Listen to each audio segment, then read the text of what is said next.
John B. Watson, known for establishing the Behavior School of Psychology, carried out one of the most influential psychology studies in the 1920s that would later on be something that would never be forgotten. Classical conditioning, first experimented by Ivan Pavlov, was used on a dog when an unconditional stimulus was used to produce an unconditional response, and a conditioned stimulus was used to produce a conditioned response. This was later on extended by Watson in his demonstration of the Little Albert experiment.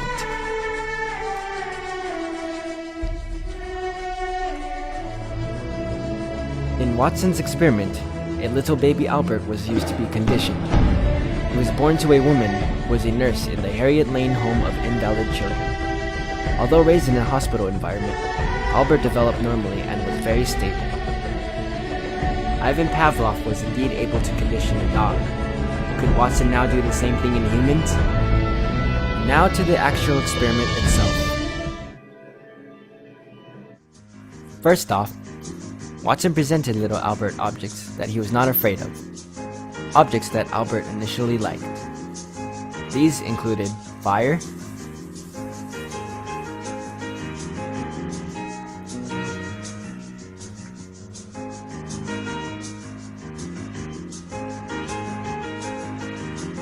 a monkey,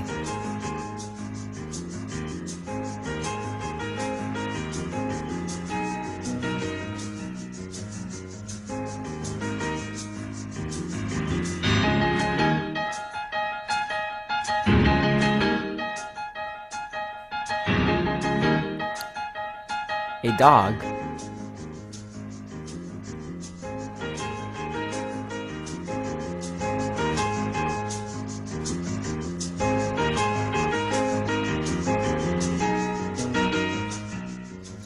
a rabbit,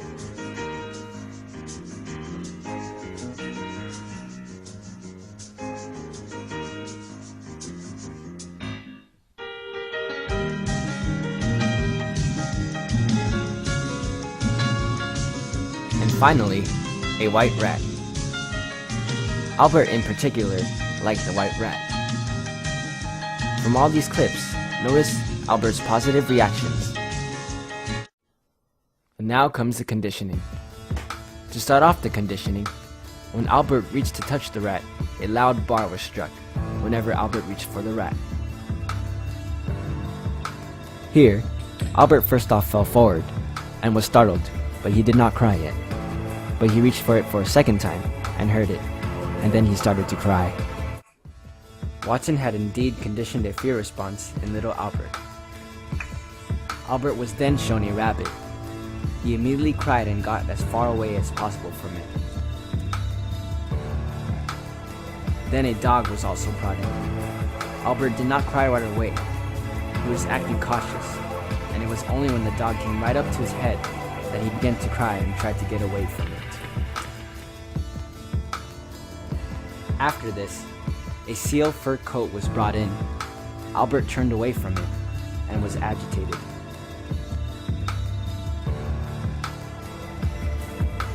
Then Watson used a Santa Claus mask, in which invoked an even more negative response by baby Albert. From the previous experience from the white rat, little Albert suddenly became afraid of familiar objects that had the same characteristics as the white rat. This phenomenon was known as generalization.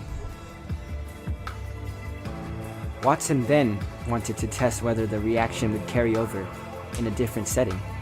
The previous tests were done in a small dark room, but now he was brought into a larger room. He was presented with the same objects but did not show strong symptoms of withdrawal until the objects were paired with a loud noise.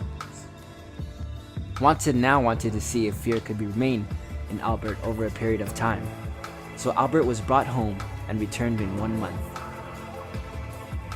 When he returned, he was tested with the same objects and paired with the same loud noises. Albert indeed showed the same strong signs of withdrawal. Watson once again proved that he could condition fear into baby Albert. Watson concluded that phobias were most likely conditioned responses. The little Albert study is extremely important in psychology and other disciplines.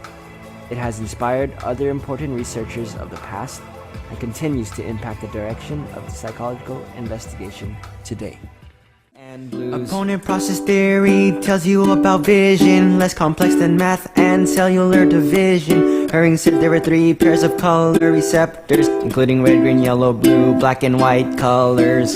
Don't know if I could ever be without sight, cause it completes me. And in time I know that we'll both see sensations all we need. Cause you're the eye to my sight, you're the color to my blindness, you're the black to my white, according to psychologists.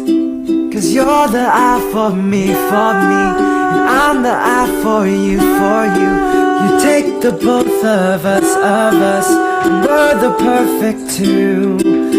We're the perfect two. We're the perfect two. So much that eyes can do. Yes, we're the perfect two. You know that I'll never doubt you, and you know that I'll think about you, and you know I can't live without you.